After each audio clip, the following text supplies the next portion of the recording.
The day the aliens came was sunny. Commander Jun Kim stood on the landing pad, his heart beating fast. Behind him stood 20 world leaders and 100 soldiers. Everyone was nervous. This was humanity's first meeting with beings from another world. "They're entering our atmosphere now," said a voice in Jun's earpiece. Jun nodded. He was 42 years old with short black hair and serious eyes. As head of Earth's new Space Defense Force, he had been picked to lead this meeting. He didn't feel ready, but who would? "Remember," he said to the team beside him, "we show respect, but stay careful. We know nothing about them yet." Dr. Yuna Park adjusted her glasses. As Earth's top alien biology expert, the small woman with the sharp mind had studied the first pictures of the Rosari for weeks. "Their biology suggests they breathe our air, but they might find it a bit thin," she said. "They come from a heavier world."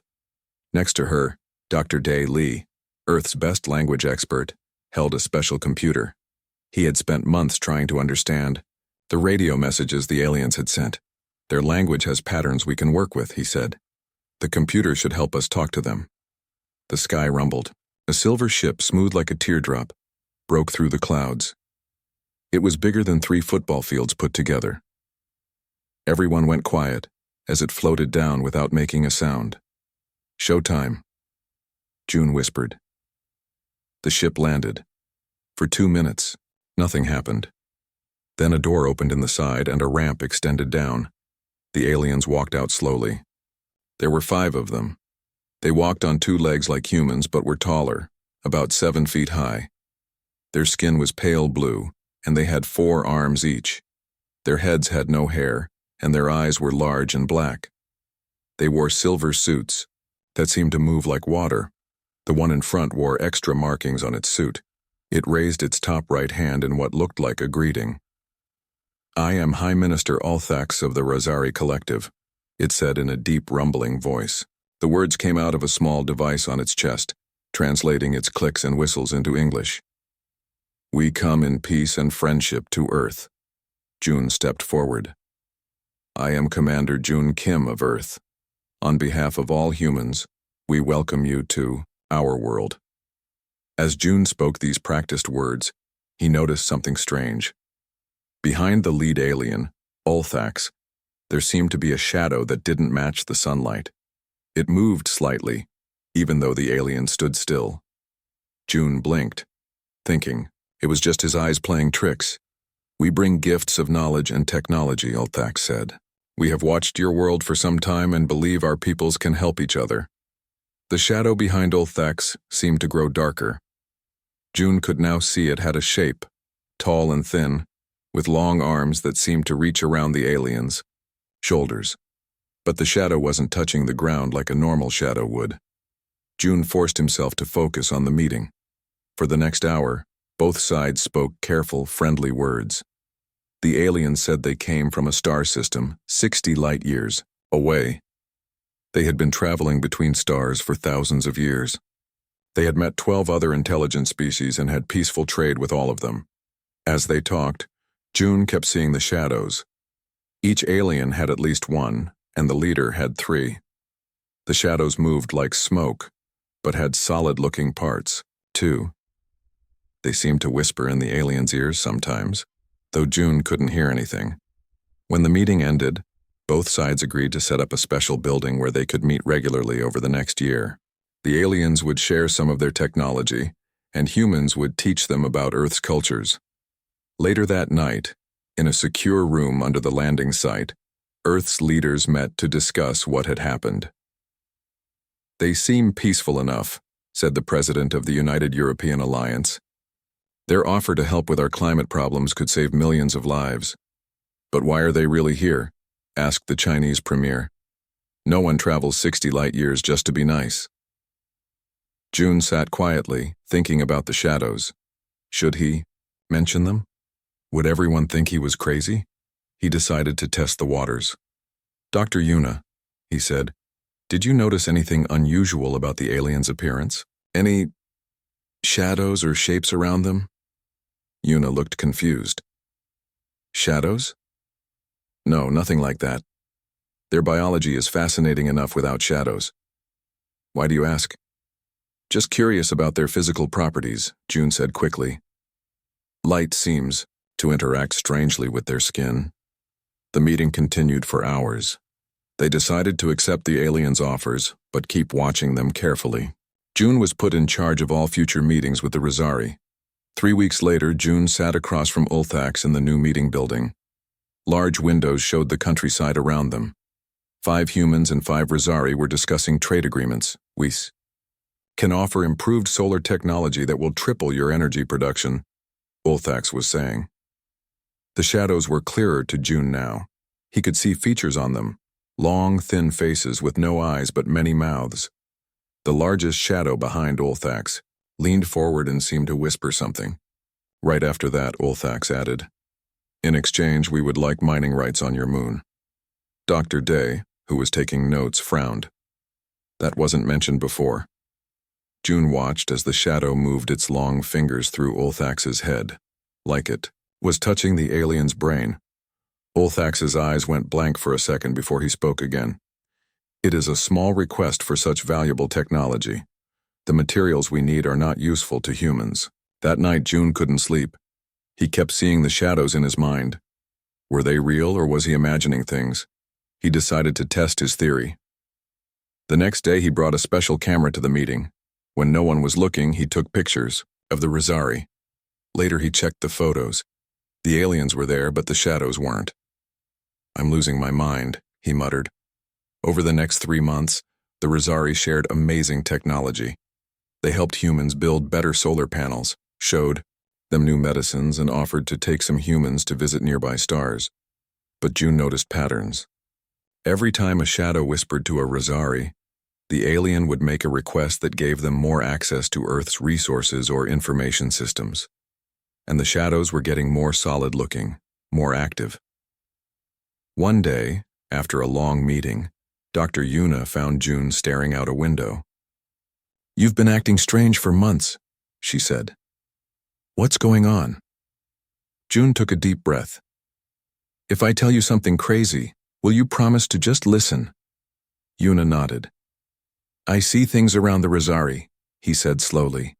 "Shadows that move on their own, shapes that whisper to them. I think something is controlling them, and I'm the only one who can see it." He expected her to laugh or look worried about his mental health. Instead, she went very pale. "You see them too?" she whispered. June's heart nearly stopped. "What did you say?" "I don't see shadows," Yuna said quickly. "But sometimes I feel like something is in the room with us that I can't see. And my research shows strange energy patterns around the Rosari that I can't explain." For the first time in months, June felt a spark of hope. Maybe he wasn't crazy after all. Maybe something very strange and very dangerous was happening. "We need to investigate this," he said, quietly. "If I'm right, Earth might be in more danger than anyone realizes." Yuna nodded. "Where do we start?" "We find out what these shadows are," June said, "and why I can see them when no one else can." What neither of them knew was that someone else could see them too, and that person was looking for others like them, others who could see the gods of the Rosari. 6 months after the Rosari arrived, Earth had changed. New buildings with alien designs rose in major cities. Rosari ships came and went from a new space station they had built in orbit. Most people were happy about the new technology that cleaned their air and cured some diseases. But Commander June Kim was not happy. He sat in his office looking at files on his computer. Reports from around the world showed a pattern. Wherever the Rosari went, they took something. Rare metals, water rights, or control of communication systems. They always gave something in return, but June felt Earth was losing more than it gained. The shadows around the aliens had become clearer to him. They now looked like tall, thin creatures with no eyes and long fingers. They moved like they were swimming through air. A knock came at his door. Dr. Yuna Park entered, looking tired. "I found something," she said, placing a small device on June's desk. "This can detect unusual energy around the Rosari. It's not much, but it proves something is there." June picked up the device. It was the size of his palm, with a small screen showing colored waves. It's not detecting the shadows directly, Yuna explained, but it shows energy that doesn't match any known pattern, energy that shouldn't be there. It's a start, June said. Have you told anyone else? Only Dr. Day. He thinks we're both crazy. She paused. But there's something else. I found someone who might see what you see. June's heart jumped. Who? Her name is Suk Han. She's an astronomer at Seoul National University. She's been tracking strange patterns in the radiation from Rosari ships. An hour later, June and Yuna sat in a small coffee shop near the university. Suk was younger than June expected, maybe 30, with long hair tied back and serious eyes. Thank you for meeting us, June said after they introduced themselves. Suk looked nervous. Dr. Park said you wanted to talk about the Rosari. Yes, June said carefully. Have you noticed anything unusual about them?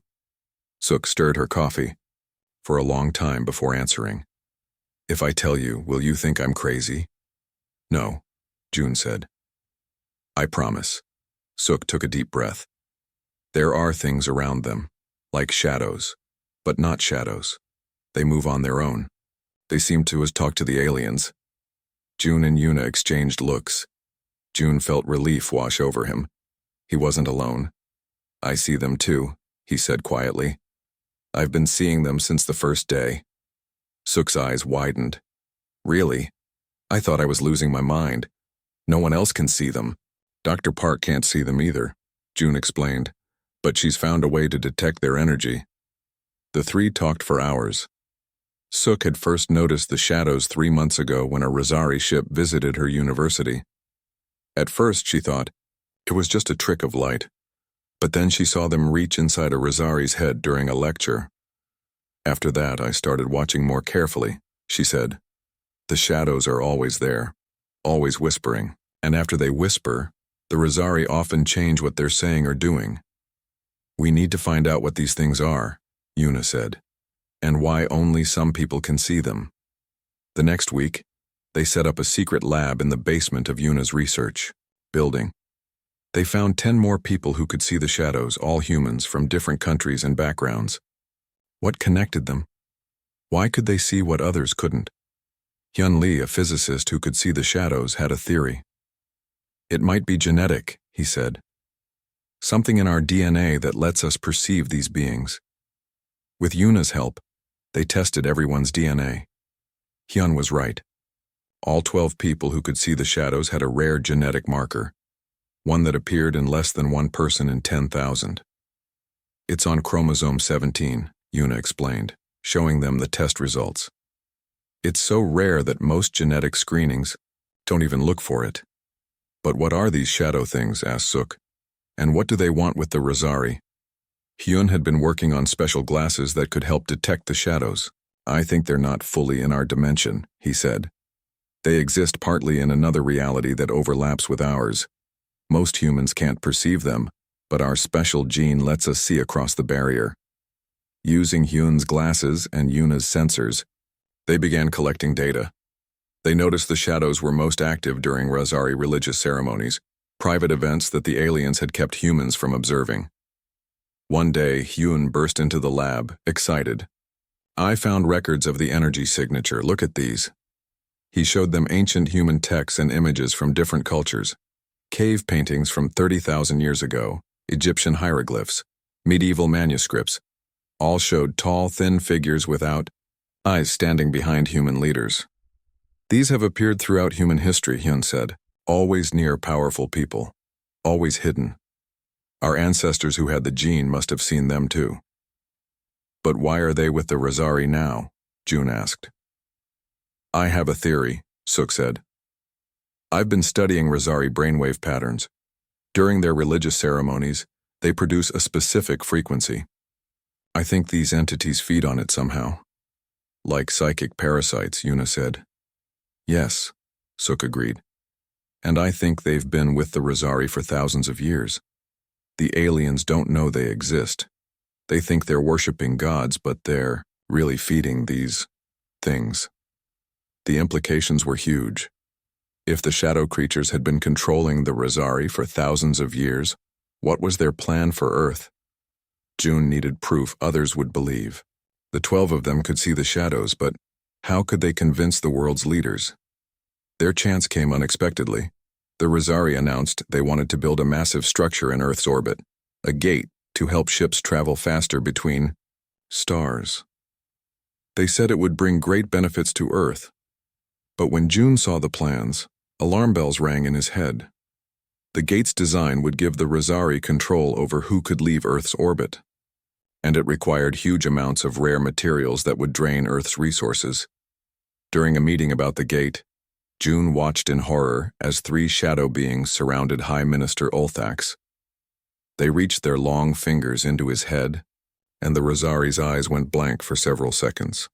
When Ulthax spoke again, his voice was different. "This gate must be built quickly. We require full access to all requested sites within 1 Earth month." The human officials looked concerned by the aggressive tone, but they didn't see what June saw. They couldn't see that Ulthax wasn't fully in control of his own words. After the meeting, June gathered his group. "We need to move faster," he said. "I think the shadows are planning something big. We need to find a way to make everyone see them." "I might have an answer," Yun said. "I've been working on a device that could temporarily give the perception ability to non-carriers. It's risky, but it might work." "Let's test it," June said. "If it works, we'll show Earth's leaders what's really happening." What none of them knew was that the shadow beings were aware of them too, and they didn't like being seen. That night, as Suk walked home alone, she felt something cold brush against her neck. She turned quickly, but saw nothing. Then she looked up. Floating above her were 5 shadow beings, their many mouths opening and closing silently. They had found her, and they were watching. The gods revealed Reeds, her heart pounding. The shadow beings had followed her for 3 blocks. Every time she looked back, they were closer. Their mouths opened and closed as if they were talking, but she heard nothing. She turned a corner and crashed into someone. She screamed before realizing it was June. "What's wrong?" he asked, grabbing her shoulders to steady her. "They're following me," she gasped. "The shadows, they know about us." June looked past her. His face went pale. "Run," he said. "My car is around the corner." They raced to June's car and drove away, fast. In the mirror, June saw the shadows floating above the street, watching them leave. "We need to warn the others," Suk said. By morning, all 12 people who could see the shadows had gathered in Hyun's lab. The room was in the basement of an old university building with no windows. Hyun had set up special equipment that he said might block the shadow beings from finding them. "They're getting stronger," June said, "and now they know about us." "They don't like being seen," Suk added. "I think that's why they came after me." Dr. Yuna looked worried. "We need to move faster. The Rosari are pushing to build their gate. Once it's complete, more of their ships can come to Earth." Hyun showed them his new device, a small headset with wires and lights. "This might let people without our genes see the shadows for a short time. I need a volunteer to test it." "I'll do it," said Dr. Day. He had been helping them even though he couldn't see the shadows himself. Hyun put the headset on Day and turned it on. Day's body jerked and he gasped. His eyes went wide as he stared at the empty corner of the room. "There's something there," he whispered. "A tall, dark shape with many mouths. It's moving." Everyone turned to look. 3 of them could see the shadow being without help. The others saw nothing. "It worked," Hyun said. "But it's drawing a lot of power. The effect won't last long." After 10 minutes, Day could no longer see the shadow. He took off the headset, with shaking hands. "Now I understand," he said. "Those things have been there all along and we never knew." "How many more are there?" "Hundreds, maybe thousands," June said. "They're always around the Rosari." Suk had been working with old books and images. "I found something interesting," she said. "These beings match descriptions in many human religions, beings called shadow eaters or thought devourers. They feed on belief and worship." "The Rosari have a strong religion," Hyun said. "They spend hours each day in prayer and meditation. I think these shadows have made them worship this way to feed on the energy." But why can we see them when the Rosari can't? Asked one of the group. Yuna had an answer. I studied Rosari brain scans. Their brains don't have the same region ours do in the temporal lobe, the part that our special gene activates. I think they evolved without the ability to perceive these creatures. So the shadows have been controlling the Rosari for their entire history, June said, and now they've come to Earth. We need proof other humans will believe, Suk said, and we need to know what the shadows are planning. Hyun had improved his headset design. I can make more of these, but we need better materials, and we need access to high-level officials. Leave that to me, June said. The next day, June met with the chief of global security, an old friend named Han. He couldn't tell Han everything yet, but he convinced him to look deeper into the Rosari plans. Their technology is amazing, Han agreed, but their requests are getting stranger. They now want access to our global satellite network and control of key power stations. I need your help with something important, June said, but you need to trust me. A week later, Han and 5 other top officials met June in a secure room. Hyun was there with his improved headsets. What I'm about to show you will seem crazy, June told them, but I need you to keep open minds. They put on the headsets. Hyun activated them. The officials gasped and shouted as they suddenly saw the shadow beings that had been in the room all along. What are those things? Han asked, his voice shaking. They're parasites that feed on the Rosari, June explained. They've been controlling them for thousands of years, and now they want to control us too. For an hour, they explained everything they had learned. The officials were shocked, but finally believed. We need to tell the world, one said. Not yet, June warned. If we go public, the shadows might make the Rosari attack us. We need a better plan.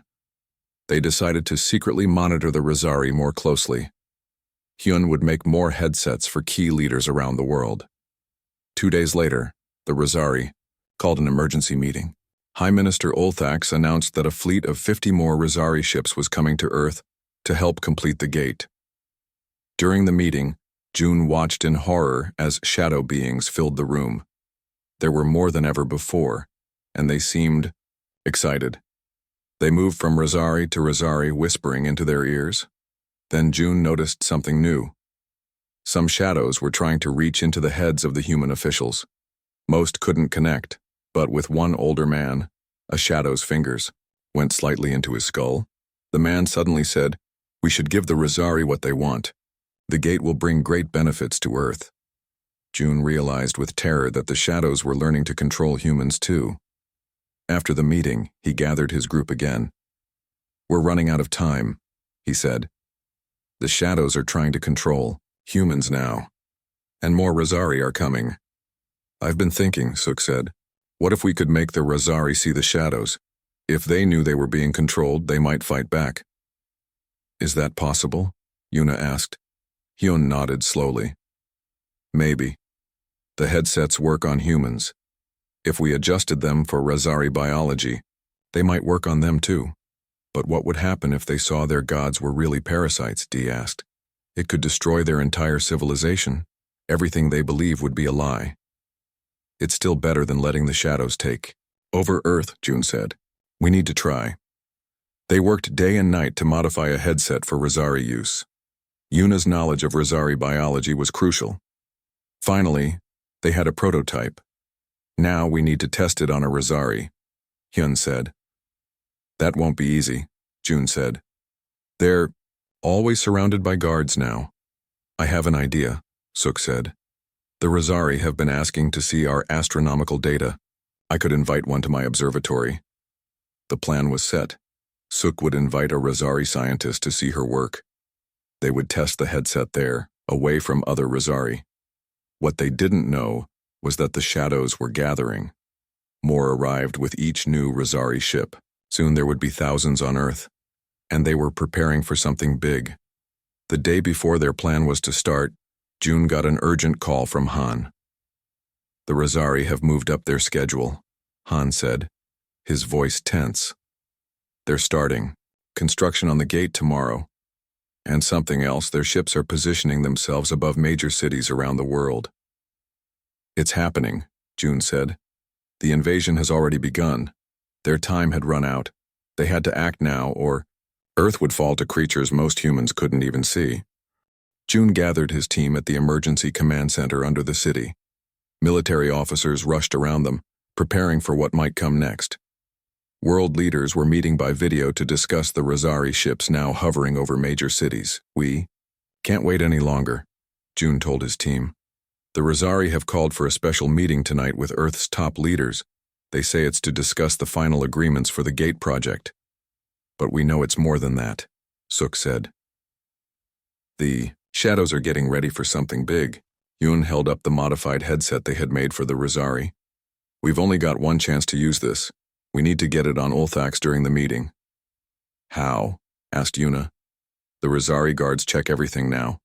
Dr. Day had been working on a solution. I modified a translator device the Rosari use. This looks exactly like theirs, but it contains Hyun's technology. If we can switch it for Ulthax's translator during the meeting, he'll see the shadows, June said. But will that help? Asked one of the group. What if the Rosari panic when they see their gods are really parasites? It's a risk we have to take, June said. Earth can't survive a full invasion. Security for the meeting was the tightest ever. It would take place at the special building where humans and Rosari had met for months. June was allowed in as Earth's security chief. Day would attend as a translator. The others would wait nearby in case things went wrong. Before leaving, June spoke privately with Hyun. If this doesn't work, we need a backup plan, June said. Hyun nodded. I've been studying the shadow's energy patterns. They seem weakest when exposed to certain light frequencies. I'm working on a device that might disrupt them, but it's not ready yet. Keep working on it, June said, and stay safe. The meeting hall was full when June arrived. 20 human leaders sat on one side of a large table. 5 Rosari, including Ulthax, sat on the other side. But what made June's heart race was what he saw above them. The room was filled with shadow beings. Hundreds of them, more than June had ever seen in one place. They floated near the ceiling, their many mouths moving in silent speech. Some drifted down to hover behind the Rosari. Others moved toward the humans. Day caught June's eye across the room. He could see the shadows too, thanks to a smaller version of the headset hidden in his ear. His face was pale with fear. High Minister Ulthax stood to speak. As always, his translator device hung on his chest. Somehow they needed to switch it with their modified version. People of Earth, Ulthax began, today marks a new chapter in our friendship. The Gate Project will connect our worlds and bring great benefits to all. As he spoke, 3 large shadow beings floated behind him. They reached their long fingers into his head, and June saw Ulthax's eyes go blank for a moment. To ensure the project's success, Ulthax continued in a slightly different voice. We require full control of Earth's orbital space and defense systems. This is non-negotiable. The human leaders looked at each other in surprise. This was far more than had been discussed before. Several began to object. June watched in horror as shadows moved to each protesting human, trying to reach into their heads. Most couldn't connect, but a few seemed to partly succeed. Those humans suddenly stopped objecting and sat back in their chairs. It was now or never. June caught Day's eye and gave a small nod. Day stood up. Excuse me, he said. I believe there's a problem with the translation. May I check the device? Before anyone could object, he walked to Ulthax and leaned forward as if examining the translator. In one quick move, he switched the real translator with their modified version. Ulthax didn't notice the change. He continued speaking, listing more demands. But then he stopped mid-sentence. His large black eyes widened. He stared at something behind him, something he had never been able to see before. The shadow beings. Ulthax made a sound no human had heard before. A high, whistling scream of pure terror. He stumbled backward, staring at the hundreds of shadow beings now visible to him. What are these? He screamed in his own language, which the translator changed to English. What are these things? The other Rosari looked confused. They couldn't see what their leader saw. They're everywhere, Ulthax cried. They're reaching into me. They always have been. One of the other Rizari grabbed the translator from Ulthax's chest, thinking it was malfunctioning. But in touching it, the device activated for him too. Suddenly he could also see the shadows. His reaction was just as strong. He fell to his knees, making the same whistling scream. The human leaders watched in confusion. They couldn't see what was happening. But the shadow beings knew. They knew they had been revealed. And they were angry. The shadows rushed toward Ulthax, dozens of them surrounding him. They pushed their hands deep into his head. Ulthax's body went stiff, then began to move in a strange way, like a puppet. "Kill them all," he said in a voice that wasn't his own. "Kill the humans. Start the invasion now." The other Rizari were shocked by this command, but before they could respond, the shadows rushed at them too. Several managed to take control of the Rizari who hadn't seen them. Chaos broke out. Some Rizari, controlled by shadows, attacked humans. Others fought against their own kind, confused and frightened. June activated the emergency signal to alert his team. Then he ran to where Dai was trying to protect a human leader from a controlled Rizari. "We need to get everyone out," June shouted. "It's too late," Dai said, pointing outside.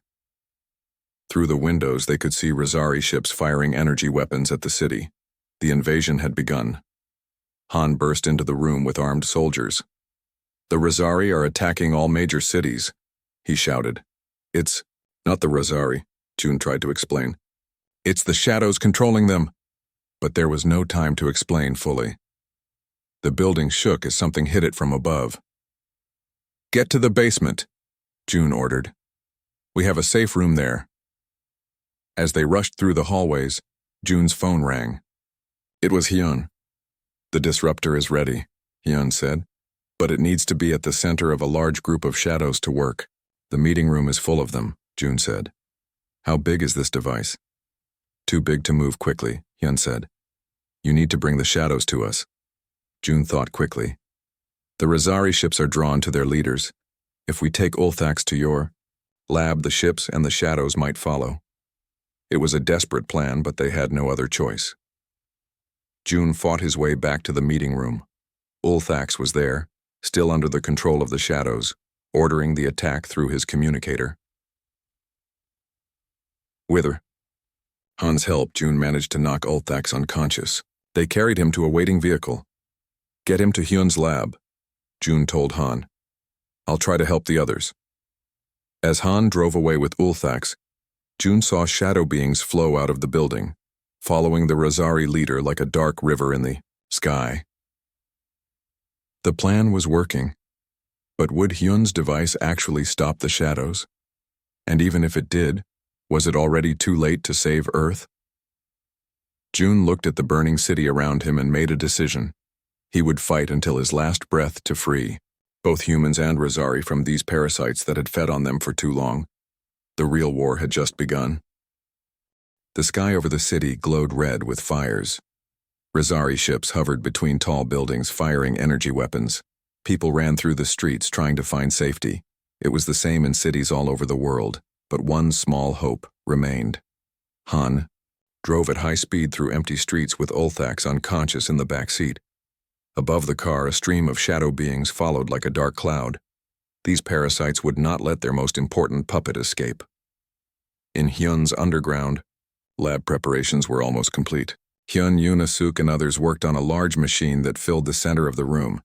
It looked like a round platform with tall poles around it. "The disruptor is ready," Hyun said when his phone rang. "Han is bringing Ulthax, and the shadows are following." "What about June?" Suk asked. "He's helping evacuate people from the meeting building," Yoona said. "He'll join us when he can." The lab door burst open. Han and two soldiers carried in the unconscious Rizari leader. "Put him in the center," Hyun directed. "Then everyone get behind the shields." They placed Ulthax on the round platform and ran to the edges of the room. Special shields made of metal and glass had been set up there. "They're coming," Han said, looking at the ceiling. Dark shapes began to seep through small cracks in the walls and ceiling. First a few, then dozens, then hundreds. Shadow beings of all sizes poured into the room, heading straight for Olthax. "Now!" Hyun shouted. He pressed a button on a control panel. The poles around the platform lit up with a blue light. The shadows stopped moving. They seemed frozen in place. "It's working," Yuna said. "The light is disrupting their energy, but—" Then the shadows began to move again, pushing against the blue light. Some managed to reach Olthax. They touched his head, and the Rosari leader began to wake up. "Increase the power," Suk called to Hyun. Hyun turned a dial. The blue light grew brighter. The shadows pulled back from Olthax, floating in the air above him. "We're holding them, but we can't destroy them," Hyun said. "The power supply won't last long at this level." Just then, the lab door opened again. June came in, helping another Rosari walk. This one was smaller than Olthax, with markings on its face. "Who is that?" Han asked. "This is Rilto," June said. "He's a Rosari scientist. He was at the university. When the attack started, he wants to help."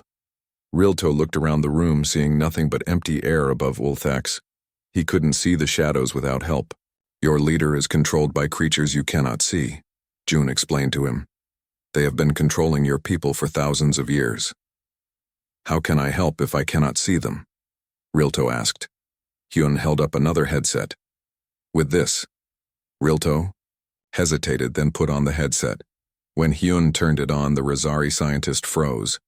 His black eyes widened as he saw the shadow beings for the first time. "The ancient ones," he whispered. "Our gods. They are real. But they are not what we thought." "They're parasites," Suk said. "They feed on your worship and control your leaders." Rilto's hands shook. "All our history, our whole civilization, built on a lie." "Not a lie," June said gently. "Your people created great things. You just didn't know you were being used." The blue light began to flicker. The shadow started moving again, reaching for Olthax. "We're losing power," Hyun shouted. Rilto stepped forward. "I know Rosari technology. Let me help." He examined the disruptor, then opened a panel on the side. "The power flow is unstable. I can fix it." As he worked, June explained their plan to the others. "We need to free the Rosari from the shadow's control. If enough Rosari see the truth, they might stop the attack." "But how do we show all of them?" Yuna asked. "The gate," Rilto said, still working on the machine. "The Rosari ships are building it right now above your planet. It contains communication, technology that connects to all Rosari minds." "Could we use it to show all Rosari the shadows?" June asked. "Possibly," Rilto said. "But we would need to change its programming, and we would need Olthax's access codes." "Can you get those codes?" Suk asked. "Yes, but only if he is conscious and willing," Rilto said. The disruptor's light grew stronger again. The shadows pulled further away from Olthax. "Wake him," June said. Yuna injected Olthax with a medicine to wake him up. The Rosari leader opened his eyes slowly. When he saw the shadows floating above him, he tried to scream, but June covered his mouth. "Listen to me," June said. "Those are not gods.